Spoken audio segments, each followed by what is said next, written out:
Hi అండి. అందరికీ నమస్కారం. Welcome to my channel. ఈ వీడియోలో ఏపీ ప్రభుత్వ ఉద్యోగులకు, పెన్షనర్లకు అదిరిపోయే శుభవార్త. 12వ పీఆర్సీ కమిషనర్ నియామకం, కొత్త పీఆర్సీ అమలు తేదీ ఫిక్స్. దీనికి సంబంధించిన పూర్తి సమాచారాన్ని వీడియోలో తెలుసుకుందాం. వీడియోని ఎక్కడ గాని స్కిప్ చేయకుండా ఎండ్ వరకు చూడండి. అప్పుడే ఇన్ఫర్మేషన్ పూర్తిగా అర్థమవుతుంది. వీడియో చూస్తున్న ప్రతి ఒక్కరు వీడియోకి లైక్ చేయండి ఫ్రెండ్స్. ఈ వీడియోని తోటి ఉద్యోగ పెన్షన్ మిత్రులతో అయితే షేర్ చేయండి. కొత్తగా మన ఛానల్ చూస్తున్నవారు ఇంకా ఎవరైనా సబ్స్క్రైబ్ చేసుకున్నట్లయితే వెంటనే మన ఛానల్‌ని సబ్స్క్రైబ్ చేసుకోండి. దీని ద్వారా నేను చేసే లేటెస్ట్ వీడియోస్ అన్నీ మీ వరకు రీచ్ అవుతాయి. ఇక ఆలస్యం చేయకుండా వివరాల్లోకైతే వెళ్ళిపోదాము. ఉద్యోగుల సమస్యలపై ఏపీ జేఏసీ నేతల ప్రతినిధి సమావేశం. ఉద్యోగులకు సంబంధించి అనేక పెండింగ్ సమస్యలను పరిష్కరించేందుకు ఏపీ జేఏసీ నేతలు నేడు ఏపీ సెక్రటేరియట్‌లో ప్రభుత్వ ప్రధాన కార్యదర్శి, చీఫ్ సెక్రటరీ కె. విజయానంద్ గారిని కలిసి ప్రధాన డిమాండ్లనైతే వినిపించారు. ఈ సమావేశంలో AP JAC chairman KV. Sivareddy, co chairman G. Hrudayaraju, deputy secretary general A. Vidyasagar, తదితర నేతలైతే పాల్గొనడం జరిగింది.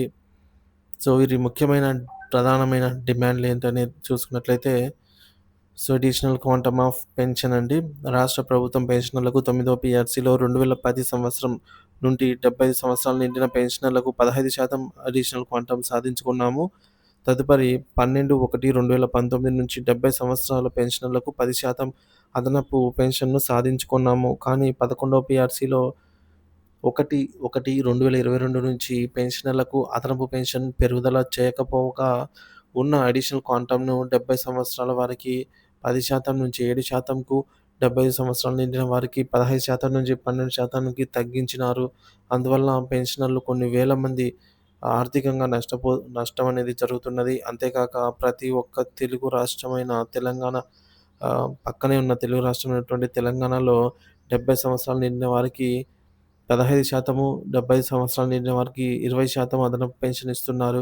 కావున పెన్షనర్ల సంక్షేమాన్ని దృష్టిలో పెట్టుకొని అడిషనల్ క్వాంటమ్‌ను తిరిగి పాత రేట్లకు పునరుద్ధరణ చేయాలనైతే ఏపీజేఏసీ కోరింది. అలాగే రెండవది, ప్రతి నెల 1వ తేదీన పెన్షన్ జమ చేస్తున్నందుకు ప్రభుత్వానికి ధన్యవాదాలు తెలియజేసుకుంటున్నాము. పెండింగ్‌లో ఉన్న డీఆర్‌లను ప్రకటించి పెన్షనర్ల ఆశలు చిగురించే విధంగా చేయాలి అని అయితే కోరడం జరిగిందనమాట లెటర్‌లో. ఇక హెల్త్ కార్డులన్నీ అన్ని హాస్పిటల్స్‌లో అన్ని వ్యాధులకు అమలు జరిగే విధంగా తగిన ఉత్తర్వులు ఇప్పించవలసిందిగా కోరారు. మెడికల్ రీయింబర్స్‌మెంట్ పరిధిని 2,00,000 నుంచి 5,00,000కు పెంపుదల చేయవలసిందిగా అయితే కోరటం జరిగింది.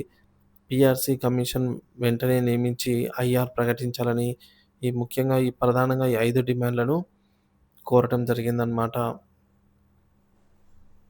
మరి 12 పీఆర్సీ కమిషన్ అయితే వెంటనే నియమించాల్సిన అవసరం ఎంతైనా ఉందండి. పెండింగ్ బకాయిలను, ముఖ్యంగా ఉద్యోగ పెన్షనర్లకు డీఆర్ బకాయిలను వెంటనే మంజూరు చేయాలి.